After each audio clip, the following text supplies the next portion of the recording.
السلام علیکم ورحمۃ اللہ وبرکاتہ۔ میرے پیارے دوستوں، کیا ہم اعمال صالحہ کا مطلب جانتے ہیں کہ اعمال صالحہ کیا ہوتے ہیں؟ آئیے ہم اعمال صالحہ کا مطلب جانتے ہیں اور حضرت سے اس کی تفصیل سنتے ہیں۔ آپ حضرات میں سے اکثر وہ ہوں گے جو ایک زمانے سے یہ بات سنتے چلے آ رہی ہیں کہ کامیابی اور غلبہ ایمان اور عمل صالح والوں ہی کو ملتا ہے۔ ایمان اور عمل صالح والے یہ سر بلند رہتے ہیں، بالغ رہتی ہیں، انہیں کو کامیابی ملتی ہے، باقی سب خسارے میں۔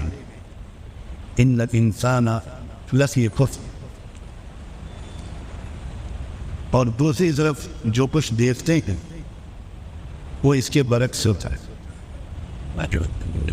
جو دیکھتے ہیں دنیا میں وہ یہ کہ سب سے زیادہ کمزور حالت میں، سب سے زیادہ بے کسی اور بے بسی کے حال میں وہی لوگ ہیں جو ہم کو ایمان اور عمل صالح والے نظر آتے ہیں، اور وہ لوگ بڑی ترقی پر ہیں، بہت سربلند اور مضبوط تھی، جن کے پاس نہ ایمان نظر آتا ہے نہ عمل صالح۔ اس وجہ سے یہ بات جب کہی جاتی ہے تو ہم لوگ ادب اور احترام کی وجہ سے سن تو لیتے، لیکن دل کی بات اگر میں کہوں تو اکثر کی سمجھ میں بات آتی نہیں، اور لوگ ڈر یا خوف یا احترام کی وجہ سے کچھ بولتے بھی نہیں، کچھ پوچھتے بھی نہیں، لیکن اندر اندر ایک شک پلتا چلا جاتا ہے۔ بات پوری طرح سمجھ میں بہت کم لوگوں کی آتی ہوگی۔ یہ میں 45 سالہ اپنے تجربوں کی روشنی میں بڑے یقین سے کہہ رہا ہوں، جس میں لاکھوں بلکہ کروڑوں ایمان والے لوگوں سے ملاقاتیں اور گفتگویں کرنے کا مجھے موقع مل چکا ہے۔ اس بات کی اصل وجہ یہ ہے کہ ہم میں سے اکثر نہ ایمان کا مطلب سمجھے ہیں نہ عمل صالح کا مطلب سمجھے۔ میں ایمان سے شروع کرنے کے بجائے عمل صالح سے شروع کرتا ہوں۔ آپ مجھے بتائیے بے تکلفی کے ساتھ کہ جب اعمال کا لفظ بولا جاتا ہے، عمل صالح کا مطلب لفظ بولا جاتا ہے، تو ہمارے اکثر لوگوں کے ذہن میں کیا آتا ہے؟ کیا آپ میں سے کوئی صاحب جواب دیں گے؟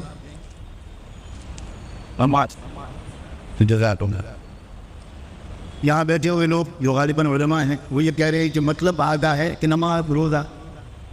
میں آگے بڑھاتا ہوں، کرتا پاجامہ ٹوپی، یہ ہے عمل صالح کا مطلب۔ اب میں آپ سے پوچھتا ہوں، اپنے مال کو شادیوں میں زیادہ خرچ کرنا اور سچائی کی پیغام کو طاقتور بنانے میں مال کو کم خرچ کرنا، یہ عمل صالح ہے؟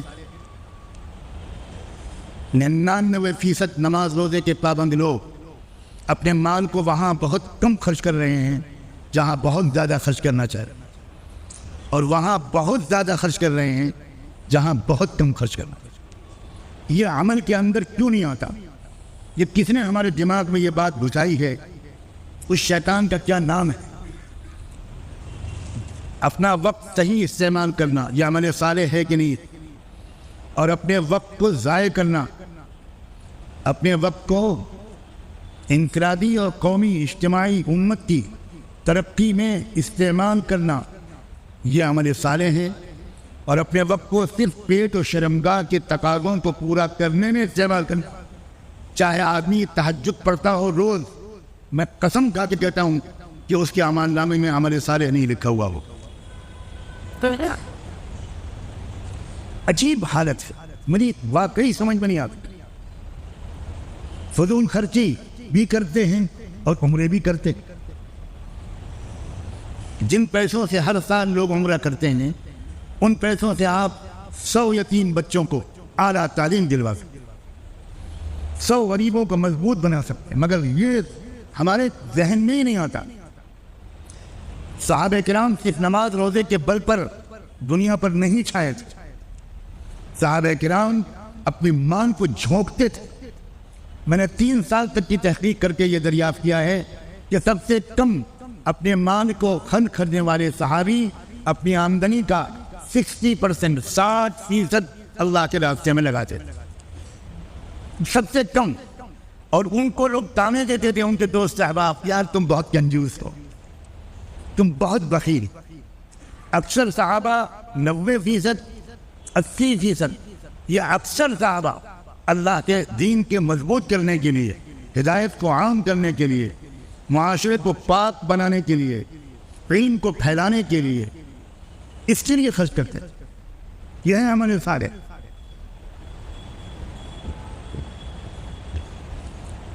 انفرادی اعمال کا فائدہ انفرادی ہوتا ہے، اس آدمی کو ہو سکتا ہے جو وہ کر رہا ہو، لیکن قوم کو کوئی فائدہ انفرادی اعمال سے نہیں ہوتا۔ قوم کو فائدہ ہوتا ہے اجتماعی اعمال، قوم کو فائدہ ہوتا ہے سخاوت سے، قوم کو فائدہ ہوتا ہے بہادری سے، قوم کو فائدہ ہوتا ہے حق گوئی اور بے باکی سے، قوم کو فائدہ ہوتا ہے آپس کے اتحاد سے، قوم کو فائدہ ہوتا ہے ایک دوسرے سے شدید محبت سے، قوم کو فائدہ ہوتا ہے دوسرے کو معاف کرنے سے، ایک دوسرے سے معافی مانگنے سے، قوم کو فائدہ ہوتا ہے اپنی ذات کے مفاد کو پیچھے کر کے اور امت کے فائدے کی چیزوں کو آگے کرنے سے، اس سے قوم کو فائدہ ہوتا ہے۔ جو عمل صالح ہم اس وقت کر رہے ہیں، آپ خفا ہوں یا کچھ ہوں، آپ 2000 سال تک یہی اعمال صالحہ کرتے رہیں گے، دنیا کی ذلیل ترین قوم ہم بنے رہیں۔ کوئی ایک آیت مجھے دکھا دیجیے جس میں اللہ نے مال اور جان کو قربان کرنے کا کی شرط نہ رکھی ہو۔ اصل مصیبت یہ ہے کہ آپ اسلام کو سمجھے ہوئے نہیں، اور ہم سمجھ رہے ہیں کہ ہم بہت دیندار، بہت شدید غلط فہمی میں ہم۔ ایک آدمی سے کہا جاتا ہے کہ دین کے فلاں تقاضے کو آپ کے تعاون کی ضرورت ہے، وہ کہتا ہے صاحب لاک ڈاؤن ہو گیا، کورونا آ گیا، کاروبار ہمارا بہت پیچھے چلا گیا، ہم کچھ نہیں کر پائیں گے۔ اسی آدمی کے بیٹی کی شادی میں 50 لاکھ، 40 لاکھ، 25 لاکھ روز خرچ ہوتے ہیں۔ یہ قوم عزت پائے گی؟ اس قوم کو ترقی ملے گی؟ اللہ کے رسول نے فرمایا جب تم اپنے مال کو اور اپنی جان کو غلط جگہ پر لگاؤ گے تو تمہارے نیک لوگ دعائیں کریں گے، ہرگز ایک دعا بھی قبول نہیں۔ یدعو خیارکم فلا یستجاب لہ،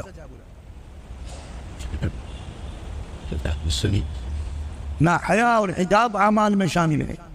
اچھے نماز پڑھنے والے لوگوں کی بیٹیاں بے پردہ، بے حیا، اور وہ سمجھتا ہے میں کرتا پجامہ ٹوپی پہنتا ہوں، میں تو بہت پکا دیندار۔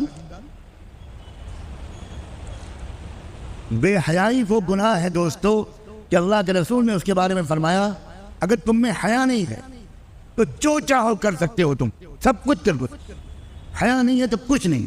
الحیا و شعبۃ من الایمان،